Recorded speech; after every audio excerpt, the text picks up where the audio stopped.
Section 7. Vaisampayana said, having dispatched the priests to the city called after the elephant, they sent messengers to the kings of various countries, and having sent messengers to other places, the Kuru hero Dhananjaya, that bull among men and son of Kunti, himself set out for Dwaraka, and after Krishna and Valadeva, the descendants of Madhu, had both departed for Dwaraka with all the Vrishnis, the Handakas and the Bojas by hundreds.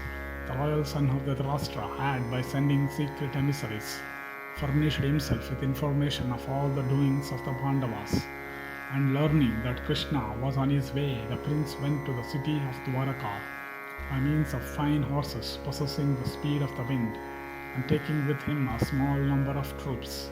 And on that very day the son of Kunti and Pandu, Dhananjaya, also speedily arrived at the beautiful city of the Anartha land, and the two Sions of the Kuru race, those tigers among men, on arriving there saw that Krishna was asleep, and drew near him as he lay down. And as Krishna was sleeping, Duryodhana entered the room and sat down on a fine seat at the head of the bed, and after him entered that wearer of the diadem, the magnanimous Arjuna, and stood at the back of the bed, bowing and joining his hands.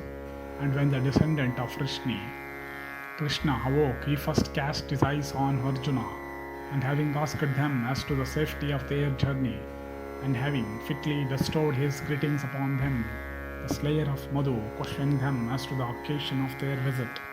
Then Duryodhana addressed Krishna with a cheerful countenance, saying, "It behoveth you to lend me your help in the impending war. Arjuna and myself are both equally your friends. And O descendant of Madhu, you also bear the same relationship to both of us. And today, O slayer of Madhu, I have been the first to come to you. Right-minded persons take up the cause of him who comes first to them. This is how the ancients acted. And O Krishna, you stand at the very top of all right-minded persons in the world, and are always respected. I ask you to follow the rule of conduct observed by right-minded men." Thereat Krishna replied, "But you have come first, O king, I do not in the least doubt. But O king, the son of Kunti, Dhananjaya, has been first beheld by me on account of your first arrival, and on account of my having beheld Arjuna first. I shall no doubt lend my assistance, O Suyodhana, to both. But it is said that those who are junior in years should have the first choice. Therefore, Dhananjaya, the son of Kunti, is entitled to first choice.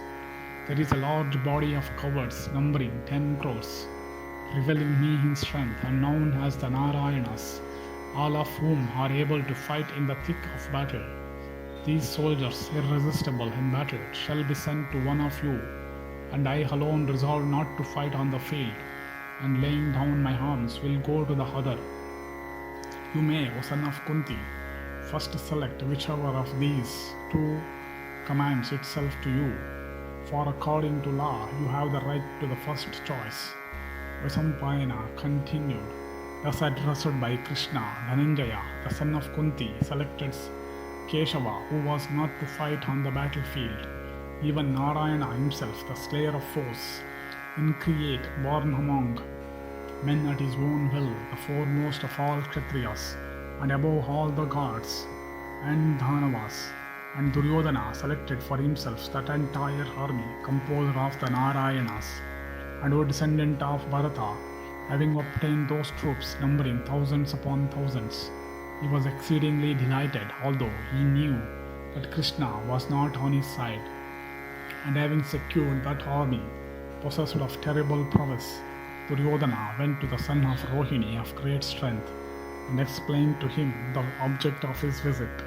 The descendant of Sura, in reply, addressed the following words to Dhritarashtra's son: "Thou shouldst remember, O tiger among men, all that I said at the marriage ceremony celebrated by Virata. O thou delighter of the race of Kuru, for thy sake I then contradicted Krishna and spoke against his opinions. And again I alluded to the equality of our relationship to both the parties. But Krishna did not adopt the views I then expressed, nor can I separate myself from Krishna for even a single moment. And seeing that I cannot act against Krishna, Even this is the resolution formed by me, is that I will fight neither for Kunti's son nor for you. And O bull of the Bharatas, bornest thou art in Bharata's race that is honored by all the kings, go and fight in accordance with the rules of propriety. Vaisampayana continued, thus addressed. Duryodhana embraced that hero, wielding a plough for his weapon of battle. And although knowing that Krishna had been taken away from his side, he had regarded Arjuna as already vanquished.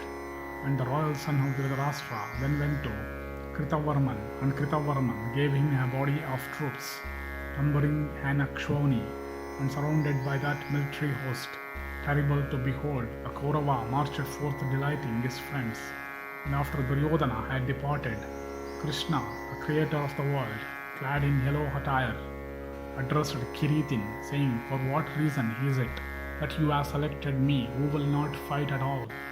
Thereupon Arjuna answered, I question not that you are able to slay them all. I also am alone capable of slaying them, O best of men, but you are an illustrious person in the world, and this renown will accompany you. I also am a suitor for fame. Therefore you have been selected by me. It has been always my desire to have you for driving my car. I therefore ask you to fulfill my desire, cherished for a long time. Vasudeva's son thereupon said, it beseems thee well, O Kunti's son, that thou measures thyself with me. I will act as thy charioteer. Let thy wish be fulfilled. Vaisampayana continued. Then with a glad heart, Kunti's son, accompanied by Krishna as well as by the flower of the Dasaraha race, came back to Yudhishthira. Thus ended section 7 in the Sainyodyoga Parva of the Udyoga Parva